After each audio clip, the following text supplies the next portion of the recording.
Squadron leader Tauqir ইসলাম সাগর।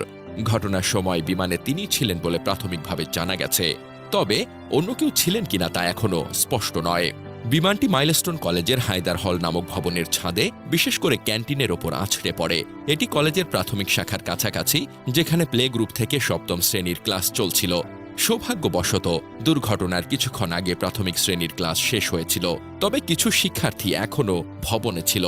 বিমান বিধ্বস্ত হওয়ার সাথে সাথে আগুন ধরে যায়, যার ফলে ধোঁয়ার কুণ্ডলী ও বিকট শব্দে ক্যাম্পাসে আতঙ্ক ছড়িয়ে পড়ে। শিক্ষার্থী ও শিক্ষকরা ভয়ে চিৎকার করে এবং অনেকে দৌড়ে নিরাপদ স্থানে যাওয়ার চেষ্টা করেন। তবে ঢাকার মতো জনবহুল ও ঘনবসতিপূর্ণ শহরের আকাশে প্রশিক্ষণ বিমান উড্ডয়ন একটি চরম অপরিণামদর্শী ও দায়িত্বজ্ঞানহীন সিদ্ধান্ত বলে আমরা মনে করি। এ ধরনের ঝুঁকিপূর্ণ কার্যকলাপের মাধ্যমে সাধারণ মানুষের জীবনকে সরাসরি বিপদের মুখে ঠেলে দেওয়া হয়, যা কোনোভাবেই গ্রহণযোগ্য নয়। এই ঘটনায় অনেক তাজা প্রাণ ঝরে গেছে। এ দায় শুধু একটি দুর্ঘটনা বলে এড়িয়ে যাওয়া সম্ভব নয়, এটি ছিল চূড়ান্ত অপেশাদারিত্ব ও খামখেয়ালিপনার নির্মম প্রতিফলন। সংশ্লিষ্ট বাহিনী ও দায়িত্বপ্রাপ্ত ব্যক্তিদের অবশ্যই এই ঘটনার জন্য জবাবদিহির আওতায় আনতে হবে। জানা যায়, বিমান দুর্ঘটনার সময় ক্লাস চলছিল প্রাথমিক শ্রেণীর শিশুদের।